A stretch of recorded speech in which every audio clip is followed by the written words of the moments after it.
আজকে আশিক কম্পিউটারে আমাদের ল্যাবে একটা ল্যাপটপ আসছে, আমি এটি রিপেয়ার করে ফেলছি। তো কিভাবে রিপেয়ার করে ফেলছি এটিও আপনাদের সাথে শেয়ার করব। আর যারা এই কাজগুলো জানতে চান, শিখতে চান, ভিডিওটি সম্পূর্ণ দেখবেন।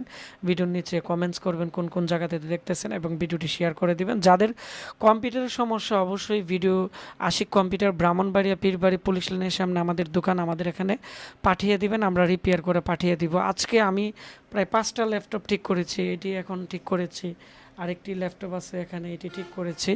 আর 2টা ম্যাকবুক আসছে, ও একটা ঠিক করেছি। আরেকটা প্রসেসর শর্ট, তো এটি ঠিক হবে না।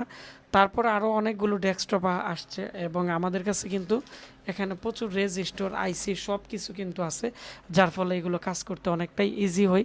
তো আমি এখন এই ল্যাপটপটি পাওয়ার দিয়ে আপনাদেরকে দেখাবো আগে যে এটি সম্পূর্ণ রানিং অবস্থায় আছে। তারপরে আমি ট্রাবল শুটিং শেয়ার করব। আমি ডিসি পাওয়ার সাপ্লাই অন করার পরে এসআরের যা ওল্ড ভার্সনের ল্যাপটপ আছে 2 এম্পিয়ার, 4 এম্পিয়ার বা নর্মালি 10 এম্পিয়ারের মতো লোডিংয়ে থাকে। তো আমি এখন পাওয়ার বাটন এখানে প্রেস করার পরে পাওয়ার বাটনের এখানে এলইডি জ্বলবে, এখানে এলইডি জ্বলবে এবং এখানে দেখতে পাচ্ছেন যে 700 এম্পিয়ারের মতো লোড নিচ্ছে এবং এটি কিন্তু ডিসপ্লে চলে আসছে। কিবোর্ডের নাম লক রানিং আছে এবং এখানে এম্পিয়ার দেখতে পাচ্ছেন যে মোটামুটি 700 মতো আছে। তো আমি এখন এটি বন্ধ করে দিব ল্যাপটপটি, তারপর আমি এখন শেয়ার করব।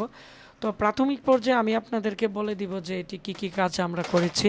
এটি হচ্ছে এর যে চার্জিং আইসি আছে, চার্জিং আইসি এসি ড্রাইভ করতেছিল না, এখানে এই PQ8 যে ট্রানজিস্টর আছে, তো এটি হচ্ছে শর্ট হয়ে চার্জিং আইসি প্রবলেম ছিল। তো চার্জিং আইসির আমরা রিকোয়ারমেন্ট চেক করেছি, তো চার্জিং আইসির সবগুলো রিকোয়ারমেন্ট ঠিক ছিল কিন্তু এসি ড্রাইভ করতেছিল না।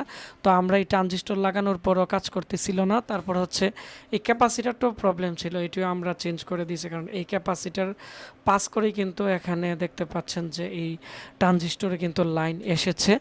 তারপর হচ্ছে আমরা যে কাজটি করেছি, তো আমরা চার্জিং আইসি BQ এখানে দেখতে পাচ্ছেন 247 যে আইসিটি আছে এই আইসিটি।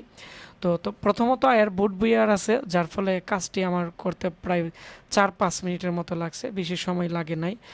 আর এই আইসিগুলো আমাদের কাছে অ্যাভেলেবেল আছে। তো আমি প্রথমত আমি আপনাদেরকে একবারে প্রথম থেকে দেখাচ্ছি যে এটি কি প্রবলেম ছিল। তো প্রথমত হচ্ছে এটি হচ্ছে এর ডিসি জ্যাক দেখতে পাচ্ছেন। ডিসি জ্যাক থেকে প্রথমত এখানে যে 19 ভোল্টেজ আছে, তো 19 ভোল্টেজ এখানে PL1 একটি কয়েল হয়ে, ছোট কয়েল হয়ে কিন্তু এটি এখানে দেখতে পাচ্ছেন টপ সাইডে চলে গেছে।